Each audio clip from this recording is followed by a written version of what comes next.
There's a ton of people to thank after a game like this, and so I'll try to make it quick. But first and foremost, thanks to Clark Hunt and the Hunt family.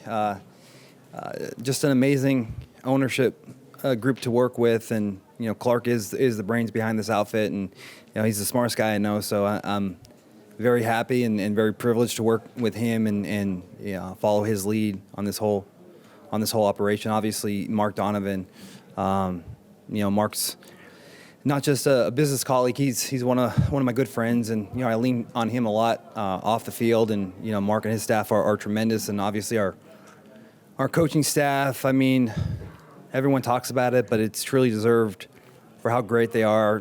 Coach Reed and his staff, and Coach Spags and his staff, and what a great job by Coach right off the bat there on that fourth down going for it. I mean, you knew this was a game that you're going to have to really score points to beat this team. I mean, this is a phenomenal football team. So, he knew the dynamics of the game, and that's why he's a first ballot Hall of Famer. My personnel staff, can't thank them enough for all the hard work they do off the field, and most importantly, our tremendous fan base. I joke with my staff. I mean, this game, I know it was a tight game. I know it came right down to the end, but this game was won on Christmas Day when we beat Pittsburgh and we got home field advantage. Because I think when you have two teams like this playing against each other, it really just comes down to who has the home field advantage and who's going to get one pivotal stop. So very fortunate and thankful and blessed to have this game at home, and that was a difference. So certainly thank the Chiefs Kingdom for all their support. And had this game been played anywhere else, I don't know if the outcome would have been the same. So being at home and having that fan base was, I think, really the deciding factor. So with that, I'll take your questions. You were very intentional in night one to go up, trade with the Bills, and get Xavier Worthy. You talked about that coming into the game. I guess as you reflect, what did that mean to what this year has been, and will build toward the Super Bowl?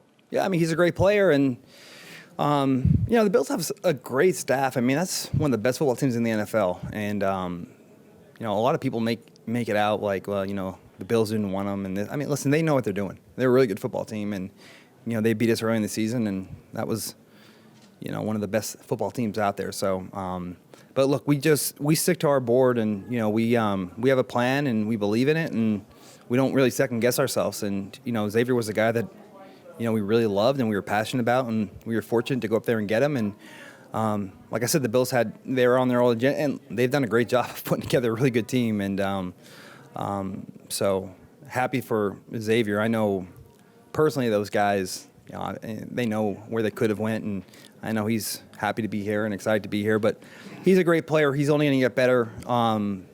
Coach talked about it just like Rasheed last year.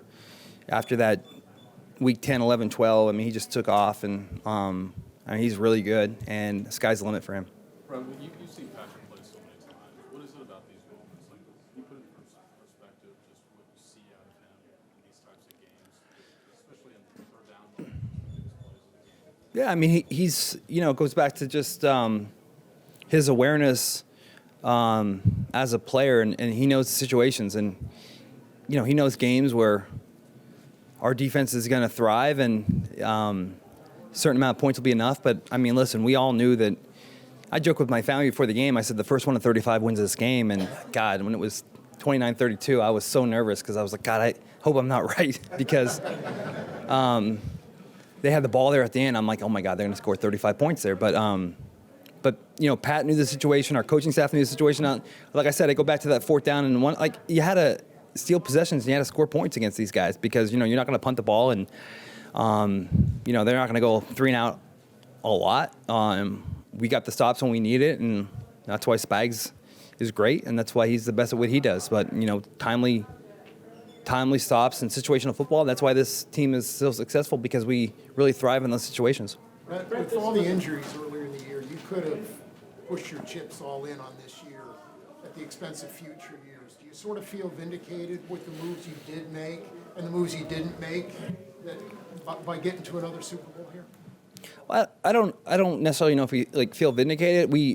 I think we're always aggressive, and it goes back to the leadership of Clark. I mean, Clark does a great job of keeping. I'm super aggressive, and that could be dangerous. And so having Clark's leadership and guidance is a blessing, and it's that kind of great balance where he gives me the green light when he feels like it's appropriate, but at the same time, I mean, we try to be smart and very decisive in what we do. But at the same time, I mean, we have a good group here, and we plan to be successful for a long time. And we just have to be smart, and it's that delicate balance of being disciplined and aggressive. There is a fine balance, and that's why it's a complete group effort between my staff and Clark and the coaching staff. Last two will go by, and then Todd, go by. Brad, as you went through the season, long period of winning sort of crazy and close games at times, what gave you faith that was building something instead of maybe something worrisome? Well, I think that's kind of been the blueprint over the last few years. I think when you win so much in this league, you line up every week and you're getting teams' best shot week after week. And, we're not – I think everybody, when they play us and they come to Arrowhead or we go to their stadium, it's kind of like a litmus test for where their organization is. Okay, we're playing the Chiefs.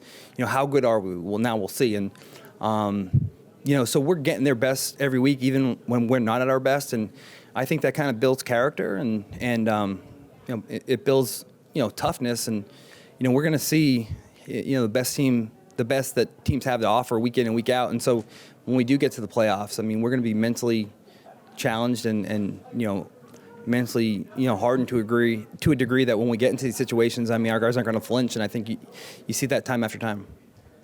Brett, you guys had to cut ties with Kareem back in 2018. It came full circle. He's been such a big part of what you've done. What your feelings are for him and how happy you are for him to get. Yeah, I mean, so excited. I mean, there's a kid that. Obviously, it was a tough situation years ago, but I mean, the kid has grown and learned, and he's so grateful to be here, and we're so grateful to have him. I mean, it's really a blessing for this to come full circle, and for him to be out of this organization, and he did some great things with Cleveland, but it's always special to come full circle and to see him. And the way he has grown and developed as a person, both on and off the field, is great. And I'm so happy for him. And he's been so critical to our success. And he's a phenomenal football player. And like I said, I'm just blessed that it worked out and that he's back here and hopefully we'll have continued success with him.